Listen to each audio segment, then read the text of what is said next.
Hello everyone, welcome to the class. आज की class में हम डिस्कस करेंगे कुछ important writers from Indian literature, जिसमें आज हम डिस्कस कर रहे हैं विक्रम सेठ, खुशवंत सिंह एंड गिरीश कर्नाड। तो ये तीनों ही राइटर्स वेरियस एग्जाम में पूछे जाते हैं, स्पेशली नेट के एग्जाम्स में बहुत ज़्यादा इंपॉर्टेंट क्वेश्चंस बनते हैं गिरीश कर्नाड से। खुशवंत सिंह का ट्रेन टू पाकिस्तान काफ़ी बार पूछा जाता है। विक्रम सेठ का अ सुटेबल बॉय ये काफ़ी ज़्यादा पूछा जाता है।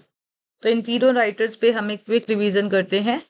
तो आपके साथ जो भी मैं क्वेश्चंस प्रोवाइड कर रही हूँ, जो भी मैंने अरेंज किए हैं यहाँ पे, वो प्रीवियस ईयर्स के ही बेसिस पे हैं और कुछ इंपॉर्टेंट पॉइंट्स भी आपको साथ ही साथ बताए जाएंगे। बहुत ज़्यादा डिटेल में क्लास नहीं होगी, डिस्क्रिप्टिव बहुत क्लास नहीं है, एग्जाम के पॉइंट ऑफ व्यू से ही बनाई गई है। तो आई होप कि आप कम से कम समय में ज़्यादा से ज़्यादा बेनिफिट आपको मिल सकता है इस क्लास से। तो चलिए देखते हैं। पहले हम राइटर डिस्कस कर रहे हैं विक्रम सेठ, क्योंकि काफी लोगों के लिए नए राइटर हैं। इंडियन नॉवलिस्ट और पोएट हैं ये, और इनका जन्म होता है 1952 में कैलकाटा में। तो क्वेश्चन ये बन सकता है कि ये कहाँ से बिलोंग करते हैं, या अमेरिकन नॉवल है या इंडियन नॉवल है। तो आप जैसे नाम ही से देख सकते हैं, इंडियन नॉवलिस्ट हैं। और आपको ये ध्यान रखना है कि नॉवलिस्ट होने के साथ साथ ये एक पोएट भी हैं। इनके पोएट्री कलेक्शन भी काफी ज्यादा इंपॉर्टेंट है। इनकी मदर का नाम बहुत इंपॉर्टेंट है, लीला सेठ। आपने अगर जीएस पढ़ा होगा तो आपको आइडिया होगा। Leila Seth, she was the first female जज of Delhi court, Delhi high court, and first women to become chief justice. ठीक है, तो ये आपको याद रखना है। इसके अलावा इनके फादर, जिनका नाम प्रेमनाथ सेठ है, वो बाटा शूज कंपनी में एग्जीक्यूटिव रहे हैं। तो बाटा शूज आपको पता ही है। ठीक है, इसके अलावा एक बहुत इंपॉर्टेंट पॉइंट है कि इन्होंने स्टडी कहाँ से की है। तो दून कॉलेज से करी है इन्होंने स्टडी, देहरादून में है ये।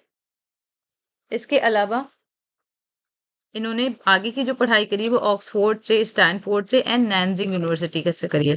तो नैनजिंग यूनिवर्सिटी में जब ये पढ़ते हैं तो चाइनीज लैंग्वेज से काफ़ी ज़्यादा प्रभावित रहे। तो इनके कई बुक्स ऐसे हैं जिसमें आपको चाइनीज कैरेक्टर्स मिलेंगे, या इन्होंने ट्रांसलेट किया है चाइनीज पोएम राइटर्स को, उनके पोइट्स के जो वर्क है उन्हें ट्रांसलेट किया है। ठीक है, इन्होंने ऑक्सफोर्ड में जब पढ़ाई करी तो फिलोसफी, पॉलिटिक्स एंड इकोनॉमिक्स की स्टडी करी है, और इकोनॉमिक्स से इन्होंने लेटर ऑन आगे भी स्टडी की है स्टैनफोर्ड यूनिवर्सिटी से। और इन्होंने मैंड्रिन चाइनीज सीखी है चाइना में। ठीक है, इनका एक बहुत ही इंपॉर्टेंट नॉवेल है जिसका नाम आप में से काफी लोग जानते होंगे, द गोल्डन गेट। यहाँ से क्वेश्चन बनता ही बनता है। द गोल्डन गेट, जो कि वर्स नॉवेल है ओरिजिन स्टैंजा में। ठीक है, अलेक्जेंडर पुस्किन के वर्क से आप कह सकते हैं ये प्रभावित है, ट्रांसलेटेड वर्क से। अभी हम उसके बारे में बात करेंगे। अ सुटेबल बॉय, इस वर्क के लिए इन्हें मिलता है साहित्य अकेडमी। तो ईयर आपके साथ डिस्कस किया जाएगा। And he is known as the major figure in English writing in English, Indian writing in English. पहला क्वेश्चन ये है कि इन्हें साहित्य अकेडमी किस वर्क के लिए मिलता है। तो साहित्य अकेडमी इन्हें मिलता है अ सुटेबल बॉय के लिए। ठीक है, ये आपको याद रखना है। Sorry, this is wrong answer. इन्हें मिलता है Sahitya Akademi award the Golden Gate के लिए। तो आपको ईयर ध्यान रखना है, 1988 में इन्हें मिलता है द गोल्डन गेट के लिए। अब यहाँ पे कुछ वर्क्स दिए हैं, हम इनके ईयर डिस्कस कर ले रहे हैं। 1986 में पब्लिश होता है the Golden Gate. A Suitable Boy publish होता है 1993 में। Beastly Tales, from Here and There, काफी इंपॉर्टेंट वर्क है, तो आपको इसका नाम ध्यान रखना है। एन इक्वल म्यूजिक, ये इनका नॉवेल है, 1999 में आता है। ठीक है, तो ये ध्यान रखना है। इसके अलावा अ सुटेबल बॉय का इन्होंने एक और इसी सीरीज में इन्होंने एक और नॉवेल पब्लिश करने की बात की थी, अ सुटेबल गर्ल, बट वो अभी तक पब्लिश नहीं हुआ है। तो ये भी आपको ध्यान रखना है। बीस्टली टेल्स की अगर हम बात करें तो इनका पोएटिक कलेक्शन है 1992 का। ठीक है, ये गलत है, इसको आप करेक्ट कर लेंगे। नेक्स्ट है विच novel by Vikram Seth is consider one of the longest novel. बहुत इंपॉर्टेंट है। तो अ सुटेबल बॉय, इसे जाना जाता है as one of the longest novel. और अगर हम बात करें पब्लिकेशन की, तो मैंने आपको बताया 1993 में ये पब्लिश होता है, और इसमें टोटल 1349 पेजेस हैं। ओके, एंड इसकी अगर हम सेटिंग की बात करें तो पोस्ट इंडिपेंडेंस इंडिया की सेटिंग है, जिसमें कि 4 फैमिली की बात हो रही है और मेन जो कैरेक्टर है वो है रूपा मेहता। अपनी डॉटर की वो शादी कराना चाहती हैं। ओके। इसमें लता गर्ल है, उनकी डॉटर लता है, इनके ब्रदर हैं अरुण और इनके 3 स्वीटर्स हैं। और ये स्टोरी की अगर हम बात करें सेटिंग की तो ब्रह्मपुर में सेटिंग है इसकी, लोकेटेड अलोंग द गैंगेस या गंगा रिवर के किनारे है, ठीक है। और इसमें आपको national election of 1952, Hindu Muslim strike और कुछ लोअर कास्ट के स्टेटस, कुछ रिफॉर्म, लैंड रिफॉर्म, ये सब देखने को मिलेंगे। जमींदारी सिस्टम का एबोल्यूशन होता है, ये बताया गया है इसमें।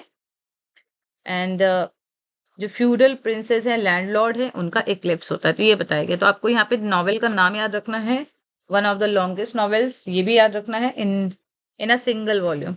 ओके। और मेन कैरेक्टर्स याद रखना है, थोड़ा बहुत थीम। एक और क्वेश्चन है जो यहाँ से बन सकता है, हालांकि ये नेट लेवल के लिए है, कि इस नॉवेल की कंपैरिजन किस वर्क से की गई है। तो यहाँ पे कुछ क्रिटिक्स ने, कुछ रिव्यूअर्स ने इनके वर्क की कंपैरिजन करी है वॉर एंड पीस से, बाय लियो टॉल्स्टॉय। इसके अलावा मिडिल मार्च से, जॉर्ज एलियट का वर्क है मिडिल मार्च, ठीक है, आप नोट कर सकते हैं। चार्ल्स डिकेंस का ब्लेक हाउस, विलियम ठाकरे का vanity fair, okay, Henry fielding का टॉम जोन्स।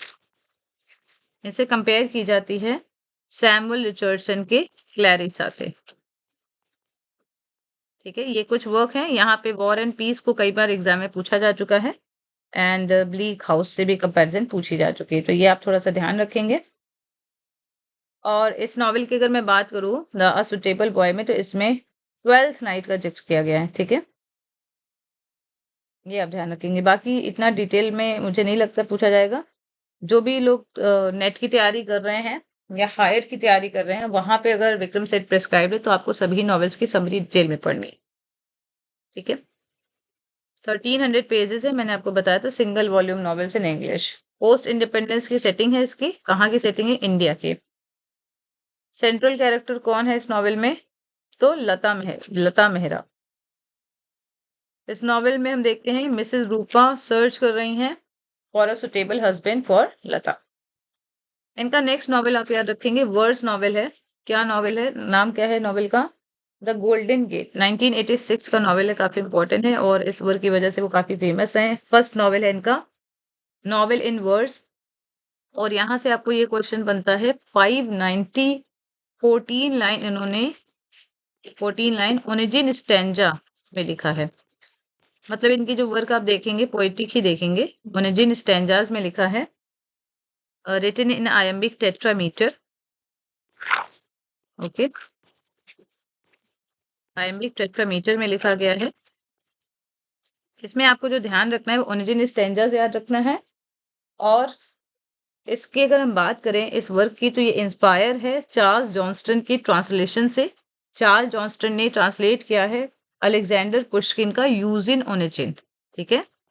क्या ट्रांसलेट किया, यूजिन ओनिजिन बाय अलेक्जेंडर पुश्किन। तो उससे ये थोड़ा सा इंस्पायर है। इसको लिखा किस में गया है, तो अभी मैंने आपको बताया ओनिजिन स्टेंजास में। बेसिक क्वेश्चन ही आपको याद रखनी है। देखिए बेसिक क्वेश्चन का मतलब ये होता है वो सारे पॉइंट्स जो कि आप यदि वर्क पढ़ते तो आपको पता ही होने चाहिए, बेसिक फैक्ट्स। और ज्यादातर एग्जाम में बेसिक फैक्ट्स ही स्टूडेंट भूल जाते हैं, तो ये आपको ध्यान रखना है, ठीक है। इन्होंने मॉडल किया है इस पोएम को on the stanza form used by Alexander Pushkin in Eugene Onegin. Next question है which travelogue was written by Vikram Seth. तो इनका एक वर्क है from haven lake, travels to Sinkiang and Tibet, ठीक है। बाकी भी आप ऑप्शन में जो वर्क है उनके नाम आप देख लेंगे, पूछा जाता है। टू लाइव्स इनका नॉन फिक्शन है, ठीक है। एंड बीस्टली टेल्स मैंने आपको बताया था, ये पोएटिक वर्क है, इनका कलेक्शन है। एरियन एंड डॉल्फिन ये इनका चिल्ड्रंस फिक्शन है। From haven lake recount state journey through, तो कहाँ की जर्नी यहाँ पे दिखाई गई है, तो China and Tibet. Which novel of Vikram Seth is centred on music, काफी इंपॉर्टेंट है, एंड इक्वल म्यूजिक, ये वर्क आपको ध्यान रखना है। इन्होंने अपने बारे में बताया था दैट ही वाज बायोसेक्सुअल, और ये वर्क की अगर हम बात करें तो ये इनके जो पार्टनर है फिलिपी ऑनरी, ठीक है, इनका नाम मैं लिख दे रही हूँ, फिलिपी ऑनर, आई थिंक इसका प्रोनाउंसिएशन आप लोग एक बार देख लीजिएगा, I may be wrong, Philippe Honore, इनको ये इन्होंने ट्रिब्यूट या हम कह सकते हैं डेडिकेट किया था, नॉट ट्रिब्यूट बट डेडिकेट किया था। तो इसमें आपको म्यूजिक जैसी स्टोरी दिखेगी, रोमांटिक नॉवेल है ये। ओके, पब्लिकेशन ईयर है 1999। नेक्स्ट है इसकी सेटिंग कहाँ है, तो लंदन एंड यूरोप में। इनका फैमिली मेंबर एक आपको याद रखना है, क्या नाम है इसका, टू लाइफ्स, ठीक है, 2005 का ये वर्क है, और इसमें इन्होंने दो कैरेक्टर्स की बात करी है, एक है शांति बहरी सेठ, एंड इनकी ग्रेट आंट है, मैं इनका नाम लिख दे रही हूँ, ठीक है, हेनरी गोर्डा कैरो। तो ये ग्रेट आंट है और इनके ग्रेट अंकल है शांति बहरी सेठ।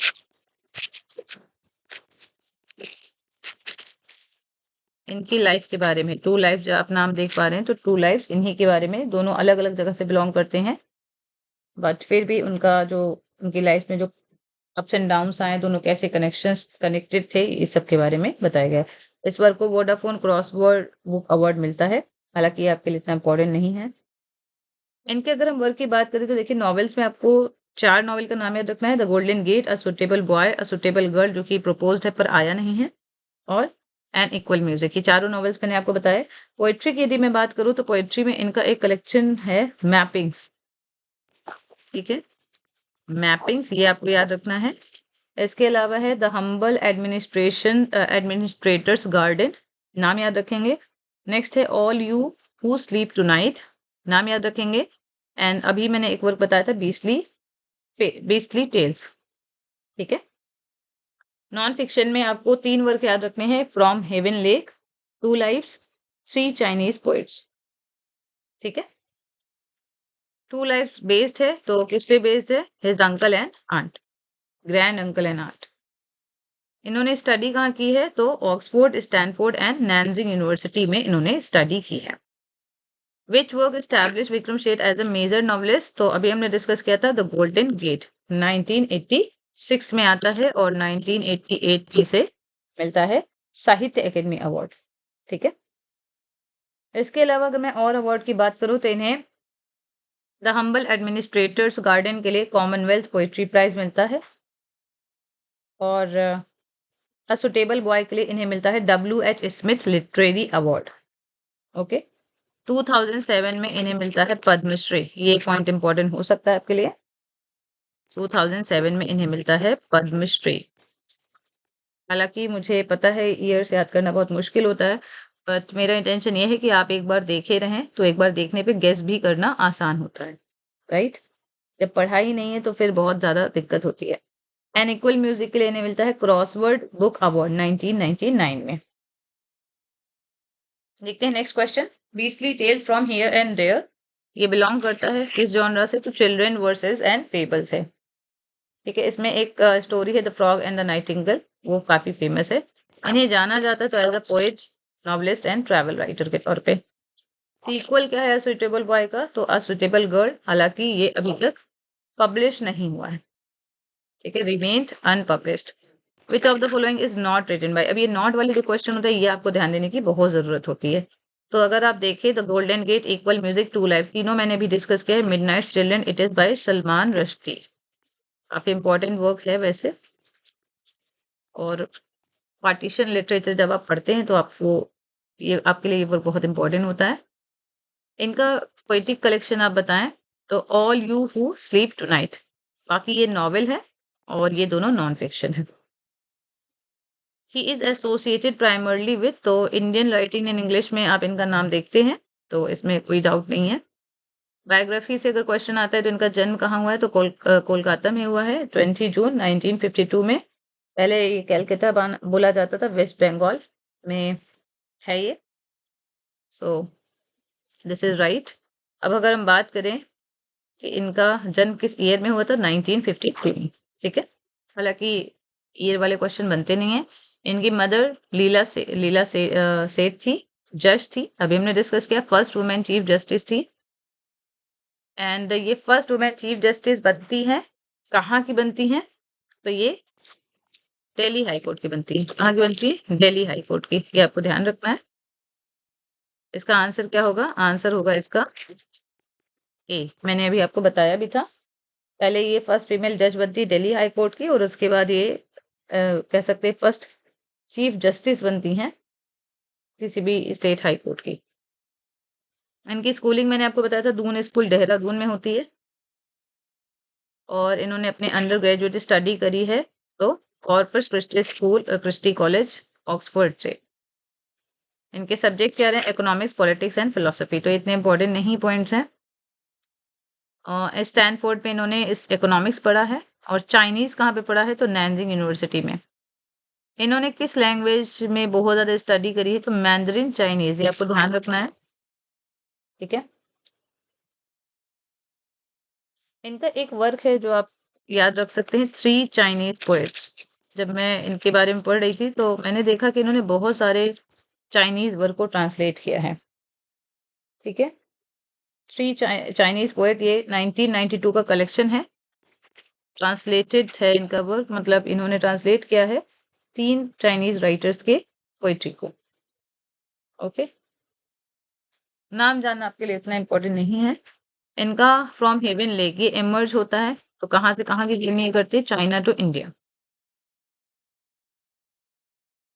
Okay, he belongs to which movement? अभी हमने बताया, in Anglo in Indo Anglian writing, या हम कह सकते हैं एक तरह से कहते हैं इंडियन राइटिंग से हम देख सकते हैं बिलोंग करते हैं। इंडियन नॉवलिस्ट हैं, मतलब इंडियन राइटर थे और इंग्लिश में लिखते थे, इसलिए इन्हें अ सुटेबल बॉय के लिए कौन सा अवार्ड मिलता है? इन्हें मिलता है WH स्मिथ लिटरेरी अवार्ड। ठीक है, इसे आप करेक्ट करिए, WH Smith literary award. Okay, year अभी मैंने आपको बताया था 1994। 1994 में इन्हें अवार्ड मिलता है, और अगर मैं बात करूँ नॉवेल की पब्लिकेशन की तो 1993। ओके, विक्रम सेठ के फादर अभी हमने डिस्कस किया, he was an executive in the shoe factory, and he is known as poet, novelist, travel writer and memoirist. ठीक है, which of the following distinguishes Vikram Seth from many other writers? So he write both poetry and prose with equal success. इनका literary career कैसे शुरू हुआ? तो the Golden gate इसकी वजह से, या इसके पब्लिकेशन के बाद। इनके अगर हम राइटिंग स्टाइल की बात करें तो he is known for his formal craftsmanship and narrative clarity. Statement आपको बताना है विक्रम सेठ के बारे में, तो इन्होंने इंडिया, इंग्लैंड, अमेरिका, चाइना सब जगह पढ़ाई की है, तो यहाँ पे आपको ये पॉइंट याद रखना है। स्टैनफोर्ड यूनिवर्सिटी में भी ये पढ़ते हैं, ऑक्सफोर्ड में भी पढ़ते हैं, ठीक है। और स्टैनफोर्ड यूनिवर्सिटी में ये PhD करते हैं इकोनॉमिक्स से, हालांकि वो कंप्लीट नहीं कर पाते हैं। और ऑक्सफोर्ड में ये फिलोसफी, पॉलिटिक्स एंड इकोनॉमिक्स से पढ़ाई करते हैं, ठीक है। सो टेबल बॉय की सेटिंग क्या है? तो मैंने आपको बताया था पोस्ट इंडिपेंडेंस एरा। ओके, तो आई होप आपको बेसिक जो जानकारी है वो आपको मिल गई है, कैसे क्वेश्चन बनते हैं। बेसिक ही क्वेश्चन आपको बनेंगे आपके लिए। कुछ बायोग्राफी से आप पॉइंट्स याद रखेंगे, कुछ वर्क के इंपॉर्टेंट जो की पॉइंट्स है वो याद रखेंगे। मैपिंग्स, बीस्ली फेल, ये दोनों काफी इंपॉर्टेंट है। और WH स्मिथ लिटरेरी अवार्ड इन्हें मिलता है, क्रॉसवर्ड बुक अवार्ड मिलता है, ये आपको ध्यान रखना है। साहित्य अकेडमी भी इन्हें मिलता है। एक और जो क्वेश्चन बना है, ये मैंने किसी एग्जाम में देखा था, ही ट्रांसलेटेड हनुमान चालीसा। ठीक है, ये मुझे याद नहीं किस एग्जाम में देखा था, हनुमान चालीसा को भी इन्होंने ट्रांसलेट किया है। इसके अलावा इनका एक वर्क है द लाउस एंड द मॉस्क्विटो, ठीक है। इनका एसोसिएशन आपको मिलेगा राइटर वर्कशॉप से भी। तो इनके कुछ वर्क हैं जो राइटर वर्कशॉप इससे पब्लिश हुए हैं, तो ये भी कई बार पूछा जाता है, एसोसिएटेड विथ विच राइटर। तो ये आप याद रखेंगे। पद्मश्री इन्हें मिलता है 2007 में। बाकी देखा जाए तो पॉइंट्स और भी बहुत सारे हैं, लेकिन एग्जाम के पॉइंट ऑफ व्यू से इतना ही इम्पोर्टेंट है आपके लिए। बाकी आप लोग एक बार विकिपीडिया से या किसी और सोर्स से एक बार और पढ़ सकते हैं। ठीक है, चलिए अब नेक्स्ट राइटर देखते हैं, खुशवंत सिंह। तो खुशवंत सिंह की जब भी हम बात करेंगे, आप पार्टीशन लिटरेचर में इनका नाम देखते होंगे। इनका जो नाम था, जो जब हम कह सकते हैं जब इनका जन्म हुआ था, तो इनका नाम था कुशाल सिंह। ठीक है, कुशाल सिंह नाम था इनका, और ये हदाली में पैदा था। हदाली, HADALI, पंजाब प्रोविंस में है ये। ब्रिटिश इंडिया के टाइम पे पंजाब प्रोविंस में था, लेकिन अब जो है ये पाकिस्तान में है। दैट्स वाई उन्होंने उस ट्रॉमा को देखा है। और इनकी जो पढ़ाई अगर हम बात करें, तो स्टीफन कॉलेज से इन्होंने पढ़ाई की है, न्यू दिल्ली स्टीफन कॉलेज से। और उसके बाद इन्होंने ग्रेजुएशन किया है गवर्नमेंट कॉलेज लाहौर से। किंग्स कॉलेज लंदन से इन्होंने पढ़ाई की है, और LLB की डिग्री इन्हें मिलती है यूनिवर्सिटी ऑफ लंदन से। इसके बाद इन्हें लंदन इनर टेम्पल बुलाया जाता है, मतलब हम कह सकते हैं ये एलिजिबल हो जाते हैं मतलब वकालत के लिए। ठीक है, और फिर इन्होंने as a lawyer Lahore high court में 8 साल काम किया है। इसके बाद इंडियन फॉरेन सर्विस ज्वाइन करते हैं, और इन्होंने ऑल इंडिया रेडियो में भी काम किया है। ठीक है, यूनेस्को में भी ये जाते हैं, डिपार्टमेंट ऑफ मास कम्युनिकेशन में। और इसके बाद इन्होंने अपना लिटरेरी करियर स्टार्ट किया है। मेंबर ऑफ पार्लियामेंट भी रह चुके हैं, राज्यसभा में भी रह चुके हैं। इन्हें पद्म भूषण मिलता है 1974 में। तो ये आप ध्यान रखेंगे, पद्म भूषण इन्हें मिलता है 1974 में। अभी बहुत सारे पॉइंट्स अभी हम क्वेश्चन के साथ भी डिस्कस करेंगे। और इन्होंने इस अवार्ड को रिटर्न कर दिया था। तो आप लोग मुझे बताइएगा क्यों रिटर्न किया था, 1984 में रिटर्न किया था, क्यों रिटर्न किया था, ये आप लोग थोड़ा सोचिए। तब तक मैं फिर कुछ क्वेश्चन डिस्कस करके आपके साथ ये पॉइंट्स भी डिस्कस करूंगी। 2007 में इन्हें मिलता है पद्म विभूषण। ओके, इनके 3 से 4 वर्क हैं जहां से क्वेश्चन बनते हैं। नाम वाइज भी आप कह सकते हैं, जैसे train to Pakistan, Delhi a novel, ये दोनों वर्क इंपॉर्टेंट हैं। द पोर्ट्रेट ऑफ लेडी, ये स्टोरी है इनकी 11th क्लास में प्रिस्क्राइब्ड है। The mark of Vishnu and other stories, why I supported the emergency, truth love and a little malice, and autobiography, ये काफी बार पूछा गया है। द हिस्ट्री ऑफ सिक्स, ये इनका वर्क है। द कंपनी ऑफ विमेन, ये भी इनका वर्क है। ठीक है, तो ये कुछ वर्क आप याद रखेंगे। चलिए देखते हैं क्वेश्चन। तो पहला क्वेश्चन अगर हम देखें, तो इनका मोस्ट सेलिब्रेटेड नॉवेल क्या है, तो मैंने आपको बताया था ट्रेन टू पाकिस्तान। 1947 में जो पार्टीशन होता है उसके बेसिस पे है ये नॉवेल, उसके पे बेस्ड है। और 1956 में ये हम कह सकते हैं पब्लिश हुआ है। ठीक है, 1956, ये आप याद रखेंगे। 1947 के पार्टीशन के बेसिस पे नॉवेल लिखा गया था, और इसमें बहुत सारी पॉलिटिकल इवेंट्स आपको देखने को मिलेगी। ये वन ऑफ द फाइनेस्ट हम कह सकते हैं नॉवेल माना जाता है पार्टीशन ऑफ इंडिया के रिगार्डिंग। और 1956 मैंने ईयर बताया है। इसमें आपको जो जगह मिलेगी वो मानो माजरा की मिलेगी। मानो माजरा काफी बार पूछा जा चुका है, ये विलेज है, बॉर्डर विलेज। ठीक है, सेटिंग कहाँ की, मानो माजरा। फिक्शनल बॉर्डर विलेज है, जो कि सिंबलाइज कर communal harmony before partition violence. Protagonist कौन है, तो जग्गा है प्रोटोकॉनिस्ट, जगत सिंह, काफी बार पूछा गया है। नूरन कौन है, तो नूरन जो है वो जगह की मुस्लिम बिलावेट है। जो एजुकेटेड पॉलिटिकल एक्टिविस्ट हैं वो कौन है ट्रेन टू पाकिस्तान में, तो इकबाल नाम है, इकबाल। इंपॉर्टेंट है, इसकी स्टोरी आप लोग पढ़िएगा, काफी अच्छी स्टोरी है, और कहीं ना कहीं आप शॉक में रह जाएंगे जब स्टोरी पढ़ेंगे। हुकुमचंद कौन है, तो हुकुमचंद है मैजिस्ट्रेट। ये सारे नाम इंपॉर्टेंट है। मेजर थीम क्या है, तो पार्टीशन एंड कम्युनल वायलेंस, ये एक मेजर थीम है इनके नॉवेल में। जग्गा का जो फाइनल एक्ट है वो क्या सिम्बलाइज करता है, तो वो सिम्बलाइज करता है ह्यूमन सेक्रीफाइस एंड हीरोइज्म। तो इसमें होता क्या है कि जग्गा अपनी लाइफ को सेक्रीफाइस कर देता है क्योंकि एक ट्रेन जा रही होती है और उसमें जो प्लान था वो ये था कि जो भी लोग हैं वो तारों से कट सकते थे, ठीक है। तो इसको बचाने के लिए जग्गा ने अपनी लाइफ सेक्रीफाइस कर दी ताकि लोग जो है वो सेफली पाकिस्तान पहुंच जाएं। तो काफी इंपॉर्टेंट है novel. Khushwant Singh belongs to, तो इंडो एंग्लिकन लिटरेचर से, पार्टीशन लिटरेचर से बिलोंग करते हैं। फ्रीडम मूवमेंट इनकी किस नॉवेल में है? तो I shall not hear the nightingale, इसमें आपको फ्रीडम मूवमेंट देखने को मिलेगा। दिल्ली अ नॉवेल काफी इंपॉर्टेंट है। दिल्ली अ नॉवेल, इसमें आपको हिस्ट्री एंड फिक्शन दोनों एक साथ देखने को मिलेगी, ठीक है। इनका कौन सा वर्क ऑटोबायोग्राफिकल है? तो truth, love and a little malice, ये मैंने अभी आपको बताया था। इनकी फेमस शॉर्ट स्टोरी है कर्मा।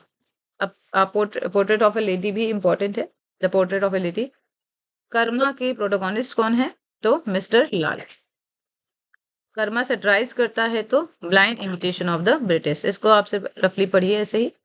विच historical work was written by Khushwant Singh? तो मैंने आपको बताया था हिस्ट्री ऑफ द सिक्स। इनको जाना जाता है तो एज अ हिस्टोरिकल, इनको जाना जाता है for historical writing and journalism. Which of the following is not written by Khushwant Singh? तो मिडनाइट चिल्ड्रन नहीं लिखा इन्होंने, बाकी इन्होंने सभी लिखे हैं। सेंट्रल मैसेज क्या है ट्रेन टू पाकिस्तान? तो ह्यूमैनिटी एबव रिलीजियस डिविजन्स। इनकी स्टाइल में आपको क्या देखने को मिलेगा? Humour, realism and satire. Which literary movement Train to Pakistan is associate with? तो पार्टीशन लिटरेचर, अभी मैंने आपको बताया। इनकी राइटिंग्स फ्रीक्वेंटली फोकस करती तो ह्यूमन नेचर पे एंड सोशल रियलिटी पे। Which quality distinguish Khushwant Singh as a novelist? तो इनकी हिस्टोरिकल रियलिज्म जो इनकी नॉवल में मिलता है, वर्क में मिलता है, वो इन्हें अलग करती है। Why is Train to Pakistan is considered significant? So due to powerful depiction of partition and human values. In the context of partition literature, how does Khushwant Singh portray the 1947 in his novels? So he portrays this novel with an intense focus on communal violence, irony, and the failure of rationalism. Okay. इनका आप एक short story का collection देखते हैं जो 1950 में आता है। इसका क्या नाम है? तो इसका नाम है the mark of Vishnu and other stories, अभी मैंने डिस्कस किया था। Who is protagonist? तो मिस्टर लाल या मोहन लाल है, ठीक है, मोहन लाल या मिस्टर लाल।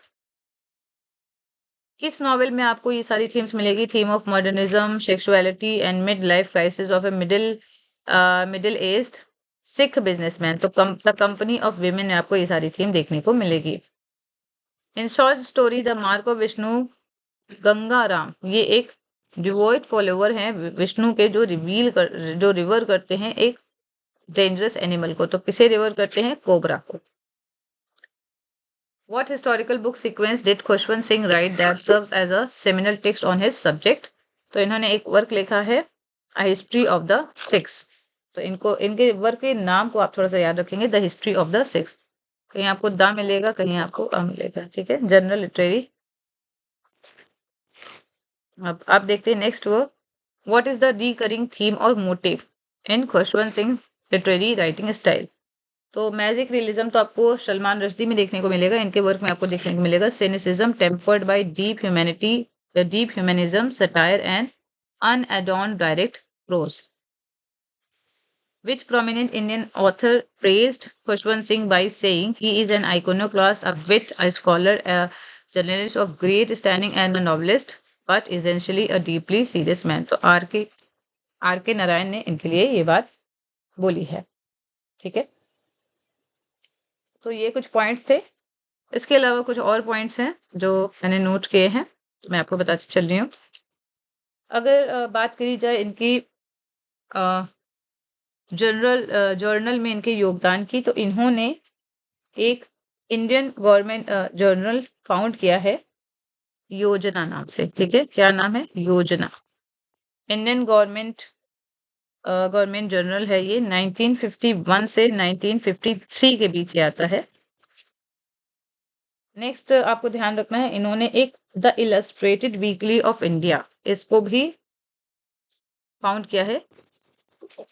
इससे ये आप कनेक्टेड देख सकते हैं, the illustrated weekly off India, weekly off India, ठीक है, न्यूज़पेपर वीकली है। और the national Herald, the national Herald, ये 3 है, ये आपको ध्यान रखना है। इन्हें एज एन एडिटर भी अपॉइंट किया जाता है द हिंदुस्तान के, ठीक है, हिंदुस्तान टाइम्स के एज एन एडिटर भी रहते हैं इंदिरा गांधी के पर्सनल रिकमेंडेशन पे, ठीक है। नेक्स्ट जो पॉइंट आपको मैंने बताया था कि इन्होंने पद्म भूषण रिटर्न कर दिया था, तो क्यों रिटर्न कर दिया था? तो 1984 में इन्होंने ऑपरेशन ब्लू स्टार के प्रोटेस्ट के रूप में इसे रिटर्न कर दिया था। तो ऑपरेशन ब्लू स्टार क्या है ये आप लोग पढ़ लीजिएगा, गूगल पे एक बार देखेंगे तो आपको समझ में आ जाएगा, ठीक है। जिसमें कि इंडियन आर्मी ने गोल्डन टेम्पल को सीज कर लिया था, ठीक है। 1974 में मिलता है, 1984 में ये ऑपरेशन ब्लू स्टार के विरोध में रिटर्न कर देते हैं, ये आपको पॉइंट याद रखना है। इसके अलावा ऐसा माना जाता है, इनको एक्यूज किया गया था कि इन्होंने इंदिरा गांधी के टाइम के दौरान कांग्रेस पार्टी को बहुत ज़्यादा फेवर किया है। और इवन जब इंदिरा गांधी ने इमरजेंसी जब अनाउंस की थी तो उन्होंने इसे ओपनली सपोर्ट किया था। और जब इंदिरा गांधी का असैसिनेशन होता है तो he was quite disturb with this incident. तो ये कुछ पॉइंट्स थे। इसके अलावा अगर हम बात करें कि रिलीजियस बिलीफ की, तो इनका एक वर्क है the good the bad and the ridiculous, ठीक है। इसके अलावा एक वर्क इनका आता है 2011 में, agnostic Khushwant, there is no God. तो देखा जाए तो वो रिलीजन के अगेंस्ट थे, एग्नोस्टिक खुशवन। इनके वर्क से ही आप देख पा रहे हैं देयर इज नो गॉड। और इनका एक स्टेटमेंट है, one can be a saintly person without believing in God and the detestable villain believing in him. In my personalised religion there is no God, okay. इसके अलावा इन्होंने ये भी claim किया है कि जो सिखिज्म है वो वॉरियर ब्रांच मानी जाती है हिंदुइज्म की।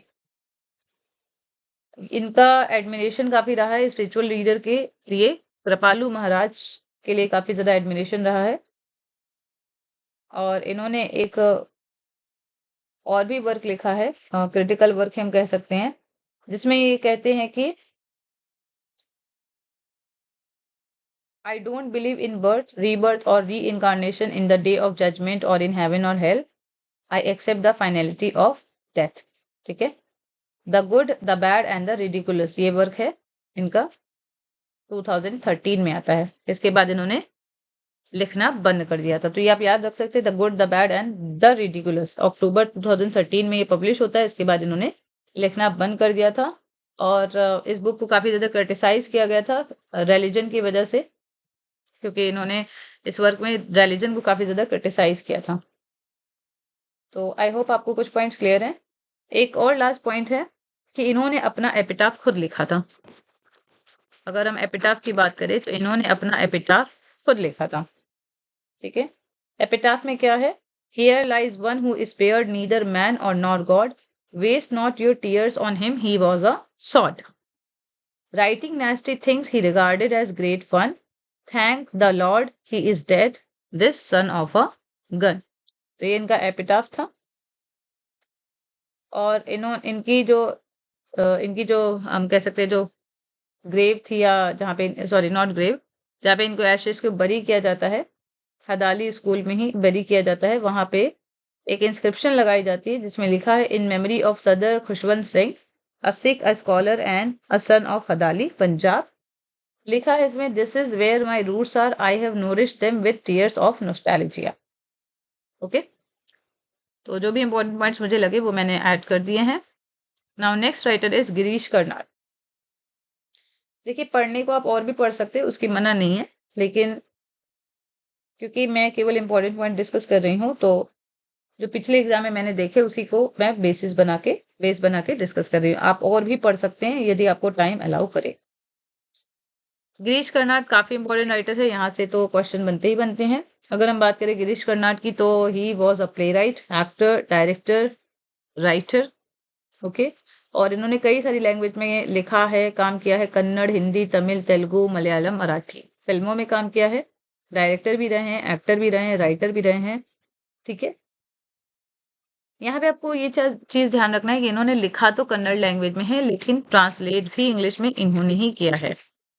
बिल्कुल वैसे ही जैसे अगर हम बात करें इनके वर्क की या इनकी इम्पोर्टेंस की कन्नड़ लिटरेचर में या कन्नड़ लैंग्वेज में, तो जैसे बंगाली में बादल सरकार इम्पोर्टेंट है।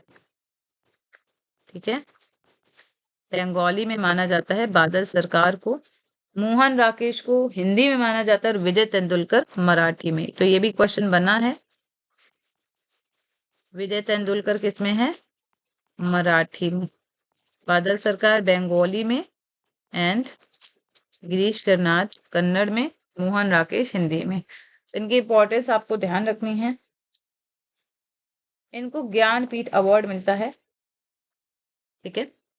ज्ञानपीठ अवार्ड मिलता है 1998 में। मोस्ट एक्लेम्ड हम अवार्ड कह सकते हैं इंडिया में, हाईएस्ट लिटरेरी ऑनर हम कह सकते हैं। For his contribution to Indian literature and drama. इन्होंने प्राइमरली किस लैंग्वेज में लिखा है? तो मैंने आपको बताया था कन्नड़ लैंग्वेज में। He belongs to which phase of Indian drama? तो मॉडर्न इंग्लिश ड्रामा से, मॉडर्न इंडियन ड्रामा से ये बिलोंग करते हैं। अब इनकी प्लेस काफी ज्यादा इंपॉर्टेंट है और इसका सीक्वेंस भी इंपॉर्टेंट है। इसके पहले मैं आपको कुछ और इंपॉर्टेंट पॉइंट्स भी बता देती हूँ, जिसमें आपको इनके कुछ अवार्ड याद रखने हैं। तो जो पहला अवार्ड आप ध्यान रखें वो है पद्मश्री 1974, पद्मश्री। इसके अलावा इन्हें मिलता है 1990 आई थिंक 2 में, यस 1992 में पद्म विभूषण, सॉरी पद्म भूषण। ठीक है। पद्मश्री मिलता है इन्हें 1974 में, 1992 में इन्हें मिलता है पद्म भूषण। ज्ञानपीठ अवार्ड मिलता है इन्हें 1998 में। ठीक है। जनपीठ या कह सकते हैं ज्ञानपीठ अवार्ड ही हम बोलते हैं, ये इन्हें मिलता है 1998 में। और भी अवार्ड इन्हें मिले, कन्नड़ साहित्य अकेडमी अवार्ड भी मिला है 1992 में, पर वो इतना आपके लिए इम्पोर्टेंट नहीं है। इसके बाद इनसे जो क्वेश्चन बनते हैं वो बनते हैं सीक्वेंस में, मतलब कि जो वर्क है उसका क्रोनोलॉजी काफी ज्यादा इंपॉर्टेंट है। तो पहला जो इनका वर्क है वो आता है यायाति। यायाति महाभारत की स्टोरी से बहुत ज्यादा इंस्पायर है, जिसमें हम ये देखते हैं कि Yayati was a king and he was cursed by Shukracharya. और इनकी जो यूथ है वो चली जाती है, वो ओल्ड हो जाते हैं और ये अपने फिर सन से यूथ मांगते हैं, पर कोई भी सन नहीं देता है। बाद में इनके छोटे सन पुरु इनको यूथ देते हैं। ठीक है। विच ब्ले एस्टैब्लिश्ड कर्नाड रेपुटेशन नेशनली। तो तुगलक वर्क काफी इंपॉर्टेंट है। मोहम्मद बिन तुगलक पे बेस्ड है, 14th सेंचुरी रूलर रहते हैं और ही वॉज एन आइडियलिस्टिक, हम कह सकते हैं आइडियलिस्टिक रूलर रहते हैं, लेकिन इनकी जो पॉलिसीज थी या जो इनकी योजनाएं थी वो बहुत ज्यादा फेलियर साबित होती हैं। तो 14th सेंचुरी के सुल्तान है मोहम्मद बिन तुगलक, और इनका जो वर्क है भी नेहरूवियन एरा को एलेग्री फॉर्म में दिखा रहा है। ठीक है। ये भी क्वेश्चन बना है, it is an allegory of Nehruvian era, जिसमें हम देखते हैं कि मोहम्मद तुगलक जैसे बहुत ज्यादा आइडियलिस्टिक अप्रोच रखते हुए बाद में डिसइल्यूजन हो जाते हैं, सेम एज नेहरूवियन एरा के में यही होता है। इनका वर्क आप याद रखेंगे, बाली the sacrifice, Agni Mattu Male, the fire and the rain. Tughlaq deals with the reign of, तो Muhammad bin Tughlaq, Tughlaq was first published in, तो पब्लिकेशन ईयर आपको याद रखना है 1964। सभी के आपको पब्लिकेशन ईयर याद रखने हैं, बहुत बार पूछा गया है। यायाति ये तब पब्लिश करते हैं जब ये 23 साल के थे, और इसके बाद तुगलक ये पब्लिश करते हैं 1964 में, जब ये 26 ईयर्स के थे। ओके। तुगलक में हम देखते हैं शिफ्ट ऑफ कैपिटल कहाँ से होता है, दिल्ली टू दौलताबाद। तो इनके 3 जो काम थे वो काफी अच्छे नहीं साबित हुए, पहला तो इन्होंने जो शिफ्ट किया था कैपिटल दिल्ली टू दौलताबाद, जिसके कारण काफ़ी लोगों को प्रॉब्लम का सामना करना पड़ता था, बहुत लोगों की डेथ हो जाती थी। दूसरा जो इन्होंने सिक्के चेंज किए थे, जिससे काफ़ी ज़्यादा जाली सिक्के आने लगे थे, और तीसरा जो टैक्स में इन्होंने बदलाव किया था। Tughlaq is often interpreted as an allegory of, तो अभी मैंने बताया, Nehruvian idealism. Which play of Karnad is based on Thomas Mann's the transport heads, तो हैवदन। ठीक है, हैवदन काफी इंपॉर्टेंट है, 1971 का वर्क है। कथा सरित सागर पे बेस्ड है, और ट्रांसपोर्ट हैज 1940 का वर्क है थॉमस मैन का। ठीक है, तो पहला तो आपको याद रखना है कथा सरित सागर, और इसमें 3 कैरेक्टर आपको देखने को मिलते हैं, Padmini, Devadatta and Kapil. Central theme क्या है? Identity and completeness. Identity crisis हम कह सकते हैं।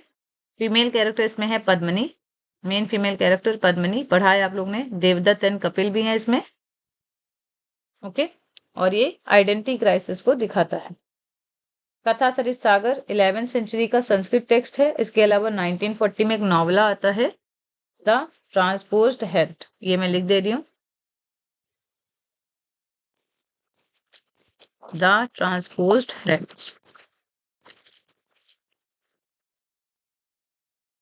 1940 में आता है नॉवला बाय थॉमस। ओके, काफी बार पूछा गया यहाँ से क्वेश्चन। और इस वर्क में इन्होंने folk theatre form of Yakshagana apply किया है। तो फोक एंड माइथोलॉजी की अगर हम बात करें, इनके वर्क में काफी ज्यादा आपको देखने को मिलता है। नेक्स्ट जो वर्क है वो है नागमंडला। ठीक है, नागमंडला, इसका जो इंग्लिश टाइटल है प्ले विथ कोबरा, 1988 में ये वर्क आता है। इसमें आपको folk tales and oral tradition देखने को मिलेगी। तो जब आप पढ़ेंगे तो स्टोरी आपको थोड़ी सी कंफ्यूजिंग लग सकती है शुरुआत में, बट आपको फिर समझ में आएगा। यहाँ से क्वेश्चन बनता है कि it was based on folk tale by which writer, तो के रामानुजन के फोक टेल पे बेस्ड थी ये, और इस वर्क के लिए उन्हें कर्नाटक साहित्य अकेडमी अवार्ड मिलता है 1989 में। ठीक है, 1989 में उन्हें मिलता है कर्नाटक साहित्य अकेडमी अवार्ड। इसके अलावा मैंने आपको बताया कि के रामानुजन के जो फोक टेल है उससे इंस्पायर है, ये आप याद रखेंगे। इस वर्क के प्रोटोगोनिस्ट कौन है? तो अपन्ना है, सॉरी, इसकी हीरोइन हम कह सकते हैं रानी। ठीक है, यहाँ पे आपको कुछ कैरेक्टर्स देखने को मिलेंगे, जैसे कि अपन्ना, रानी, पुरुदवा, ये सारे कैरेक्टर्स देखने को मिलेंगे। अपन्ना भी है इसमें, अपन्ना हस्बैंड है रानी का। ओके, सरपेंट लवर कौन है? तो सरपेंट लवर नागमंडला में जो नाग है वो सिम्बलाइज करता है डिजायर एंड इमेजिनेशन। ठीक है, तो यहाँ पे जो स्टोरी आप देखते हैं लव पोशन वाली आप देखते हैं, लव पोशन आपने पढ़ी है शेक्सपियर में, वही स्टोरी आपको देखने को मिलेगी। Which dramatic technique is frequently used by Karnad, तो आपको देखने को मिलेगी फोक थिएटर ट्रेडिशन, इसके लिए इन्हें काफी ज्यादा जाना जाता है। The fire and the rain, ये मैंने अभी आपको वर्क बताया था, ये बेस्ड है किस पे, किस वर्क पे बेस्ड है? तो वेदास एंड महाभारत ट्रेडिशन पे। Which play explored the issue of authorship and identity in digital age, तो ब्रोकन इमेज में आपको ये थीम देखने को मिलेगी, authorship and identity in digital age. Broken image क्या फीचर करता है? तो a women and her electronic image, इसमें आपको देखने को मिलेगा a women and her electronic image. नाम याद रखेंगे बस आप। Girish Karnad is best known for, तो he is best known for reinterpreting myths and history in a contemporary context. यहाँ पे अब आपको सीक्वेंस याद रखना है। तो सीक्वेंस में अगर आप देखें, सबसे पहले हमने यायाति पढ़ा था। यायाति का पब्लिकेशन ईयर क्या था? कभी आप थोड़ा सा याद करिए, 1961 था। ठीक है, फिर हमने देखा तुगलक, 1964 में आता है। इसके बाद आता है हैवदन, 1971। इसके बाद आप वर्क देखते हैं नागामंडला, 1988, नागामंडला। ठीक है, ये 4 वर्क हैं जो आपसे पूछा जाता है। इसके अलावा एक और वर्क है जो मैं अभी आपको नहीं बताई हूँ, इसे तेल डंडा या ताली डंडा इसे पढ़ते हैं, death by B heading, death by B heading. Okay, ये वर्क आता है 1990 में। और इसमें आपको देखने को मिलेगी the rise of Veer Shaivism, radical protest आपको देखने को मिलेगा। रिफॉर्म मूवमेंट था ये 12th सेंचुरी कर्नाटक में, वीर शैविज्म, ठीक है। अब हम बात करें अगर एक्टिंग की, तो इन्होंने जो अपना डेब्यू किया था एक्टिंग में, स्क्रीन राइटिंग में, दोनों में, तो यू आर आनंद मूर्ति का एक नॉवेल है संस्कारम, उसमें ही इन्होंने डेब्यू किया था। और इन्होंने मालगुडी डेज जो टीवी में आता था उसमें स्वामी के फादर का भी रोल प्ले किया है।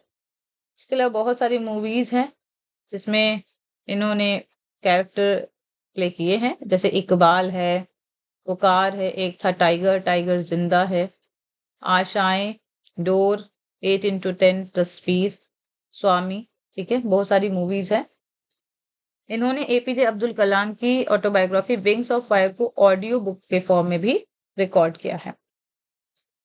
तो ये कुछ बेसिक पॉइंट्स थे फॉर गिरीश कर्नाड।